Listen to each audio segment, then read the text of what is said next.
That's Bob Swan talking about Intel's partnership on training chips with AWS.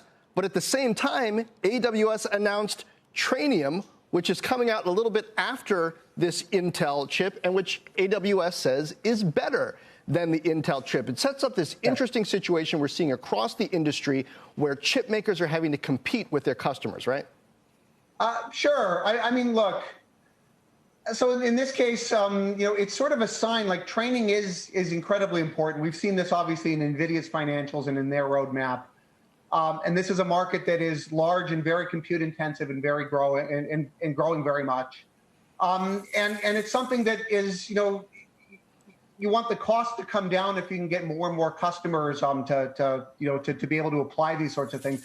So I mean, that's what Amazon is doing, and they're approaching it from multiple paths. They still are using NVIDIA, and they buy a ton of NVIDIA GPUs. They are going to be deploying Intel, as you say, and yes, they'll be deploying their own chips, and we'll see how these things kind of net out once we actually have actual results to look at. Right now, it's still a little bit early. But at the end of the day, like, I sort of take this as a sign that the market itself is sizable. The market is growing. There's a real business model behind all of this, and there's room for multiple players, I think. But this strikes me as kind of like, I don't know, is it more like the Hunger Games or more like Running Man? I'm reaching into movies and books here, but it's like, yes, we'll partner with you, Intel, on these chips, but at the same time, we're sending our own chip out to kill you. Same thing happening with Apple and 5G, working with Qualcomm, but very clearly making this investment in Intel's 5G business, saying we want to own this ourselves. Yeah, look, so this is a whole other debate, this idea of like general purpose merchant chips versus vertical integration. So not everybody can vertically integrate, right? It's the large guys. Apple can certainly do it. The large hyperscales like Amazon or Google have the resources to deploy to do this. And you have to remember, there's always this trade-off.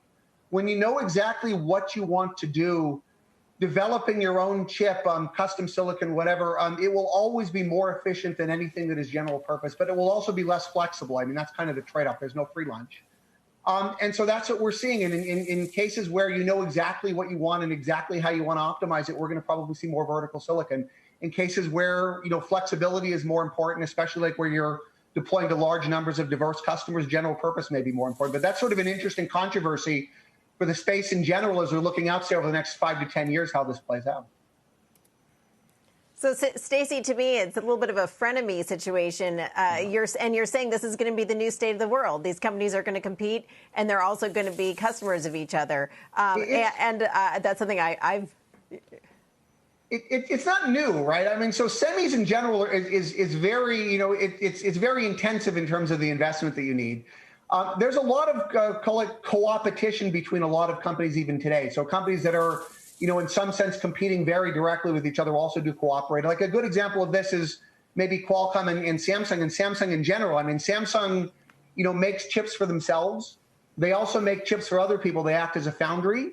And they also even sell smartphones. Like Samsung even right now, they compete with their customers and their customers' customers and their customers' customers' customers. Like, this is not a new thing in the industry, but certainly we are seeing more of these kinds of conflicts now.